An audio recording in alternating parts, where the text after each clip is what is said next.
Hi, welcome to 13 Not Reviews, and today we'll be reviewing The Curse of La Llorona. It is a 2019 film, an hour and 33 minutes long, and I believe the budget was like $9 million on this one. It is directed by Michael Chaves and starring Linda Cardinelli, Roman Christou, Janie Lynn Keachin, and Raymond Cruz, and Mario Sol Ramirez as La Llorona.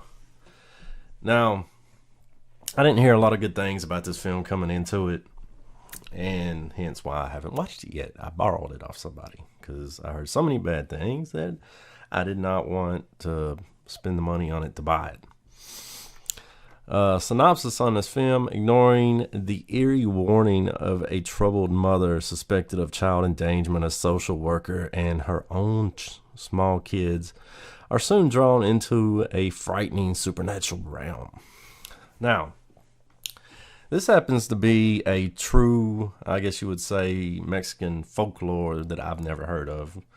But I reckon it's like a real folklore thing that, if you don't behave, La Llorona will come get you. And she's also, and I reckon it's means the weeping woman. So when you hear her cries, then that means you're fucked, I guess, pretty much. And basically the story of it is that of La Llorona, that she drowned her own kids and because her husband was cheating on her. So she wanted to take the one thing away from him that he loved. So she drowned her own kids and then drowned herself after she realized what she'd done. And she's in search of children to replace her own kids. I guess she's always in the search for kids after that. Now, it picks up the movie. Okay, this, I can't ignore this. It is a piece of Mexican folklore, and the incident happened in Mexico where in the 1600s or something. So I find it kind of odd that the film takes place in Los Angeles in 1970.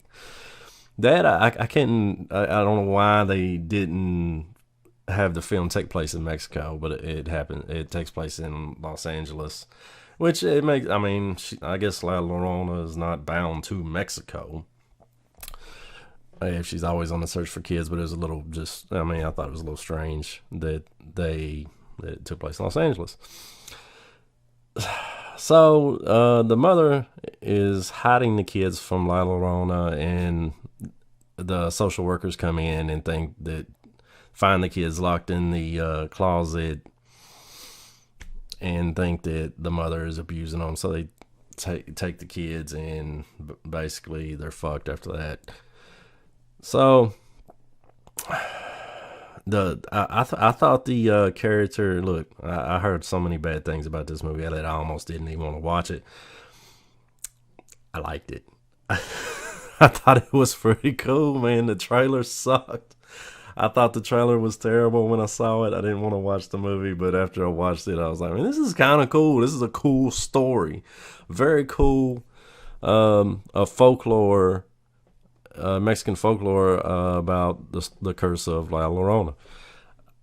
I didn't think it was going to be good. Now, some of the stuff kind of reminded me of The Ring, like where she grabs you and all of a sudden she's got some kind of paw print on you or something. So she's attached her to your family. It's kind of like The Ring when Sadako does that.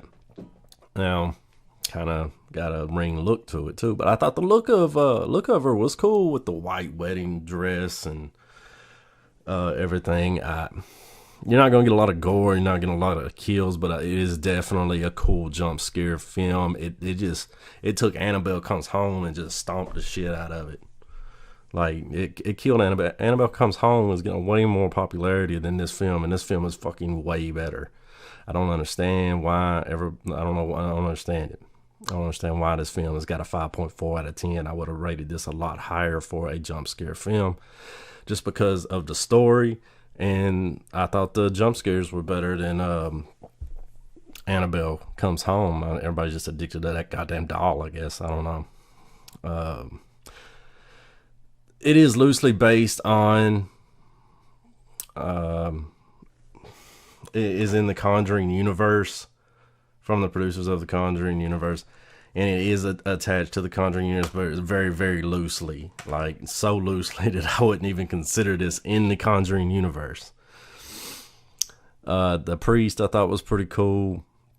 Like I said, the jump scares was kind of cool, man. They had this it was very cool, the stuff they used, that because she had to go outside the church because to get help. So she had to go to a priest like that had turned his back on the church, but not turned his back on God because of his practices or whatever. But it was very cool how they tried to defend themselves from La Llorona. So I would recommend this film. I recommend checking it out. I'm trying not to tell y'all too much about it because I don't want to spoil everything in the film or the jump scares or tell you anything about it. I'm just telling y'all you need to watch it for yourself and not listen to everybody that's telling you it sucks, because it don't suck. I'll go ahead and tell you that right now. It's one of the better, it's probably the best jump scare film of the year. I can't think of any that's better.